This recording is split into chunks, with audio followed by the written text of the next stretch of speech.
Yo, what's going on, y'all? It's Combo Breaker 99. I'm back with my post-fight analysis of the main event, UFC 253, Israel Adesanya versus Paulo Costa.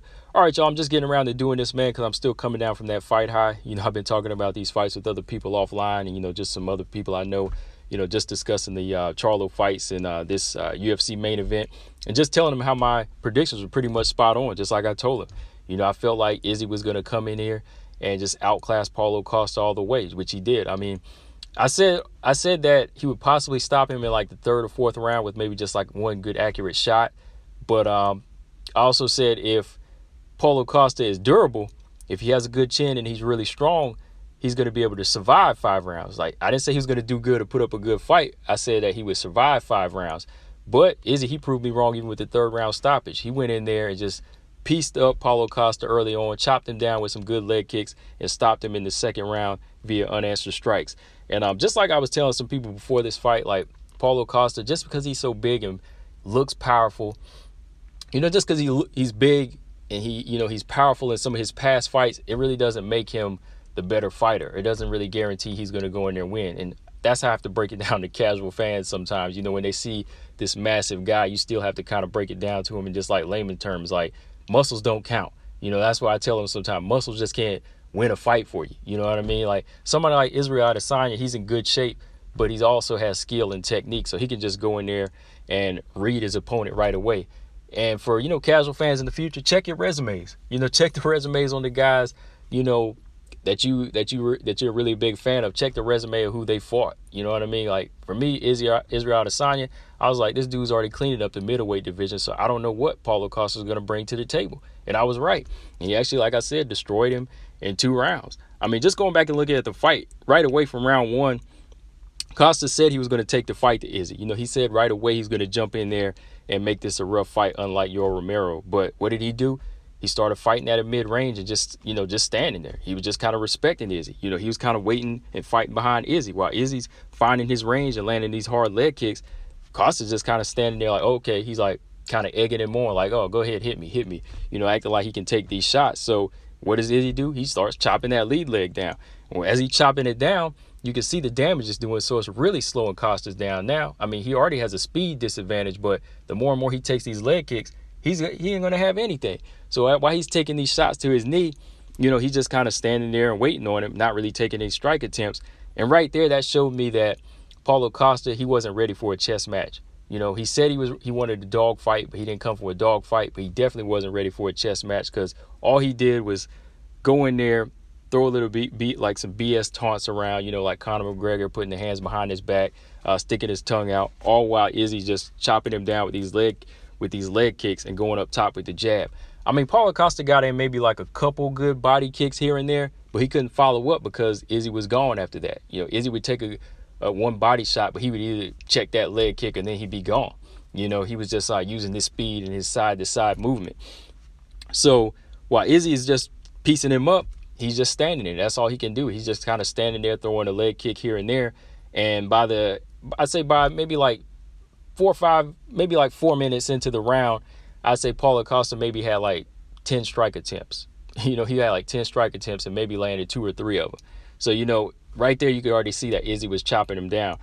Into the second round, Izzy pretty much opened up from here with more of those brutal kicks to the Costa's lead leg, which now was pretty much red on the inside and by the kneecap. You could see because Izzy was just working all angles on the lead leg. He was kicking from the inside and the outside, and now he's opening up more so with the jab. He's going up top with the jab in the right hand.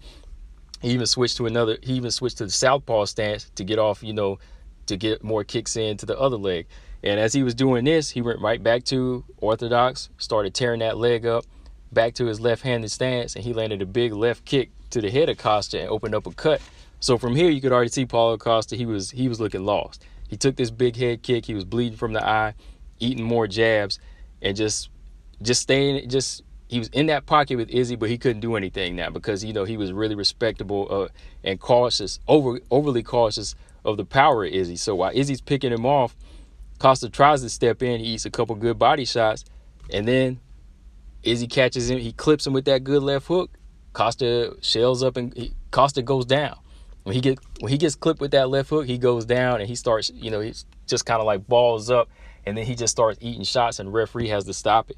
So right there, man, that's why I was telling these casual fans, that's the power, precision, and accuracy of a guy like Izzy. You know, he goes in there and knows how to break down his opponents, especially somebody that's going to be wide open like Paulo Costa. You know, Paulo Costa is going to go in there and say he's going to take the fight to you, but for real, he's going to be cautious. You know, he's respecting the power because he's seen the resume.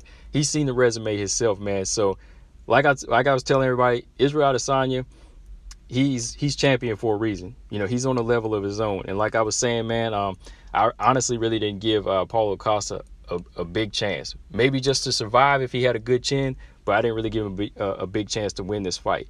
And like I was telling somebody the other day, man, whenever they were saying like Paulo Costa, you know, he's just too big for him to hurt. It doesn't take much, man. It doesn't take much to hurt a guy if you touch him on the chin or if you touch him in the right spots. You know what I mean? Like, if you have accuracy and precision, you know, that's enough. You know, you don't need like great power to really break somebody down or chip away at him and hurt him, especially the way he was tagging Paulo Costa with these lead leg kicks. He was just ripping the leg up constantly. And, you know, Paulo Costa want to act like he can take it, but there's only so much you can take of that. You know, eventually you're going to be worried about the leg, and then boom, you're going to get clipped with like a jab or a left hook and get knocked out. And that's what Israel Adesanya did, man. From here, Paulo Costa, he still got to go back to the drawing board and work on some things. I know he's a black belt in jiu-jitsu, but he still needs to go back to the drawing board and kind of learn how to, you know, apply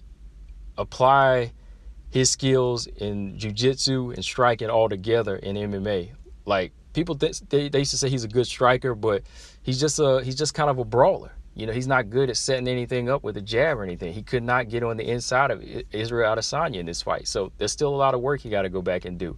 As for Adesanya, I think he's cleaned out the division for the most part. Maybe get a rematch with Robert Whittaker from here.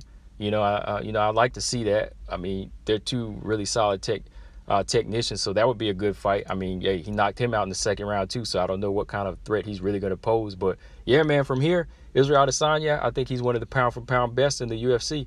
But yeah, guys, that's all I got on this. Like I said, I just want to go back and kind of talk to y'all, chop it up with y'all about this fight. Yeah, I was just kind of busy, but yeah, man, I'm gonna come back with some more videos on these Jamal Charlo fights on the Jab Effect YouTube channel, where, you know, I'll just stick with strictly boxing over there for the most part. But yeah, guys, that's all I got on this. Let me know in the comment section who you want to see Izzy fight from here. What do you want to see Paulo Costa do from here as well? Does he need to go back to the drawing board and, you know, just kind of work on some things? Let me know, guys. Combo Breaker 99. I'm out. Subscribe. Peace.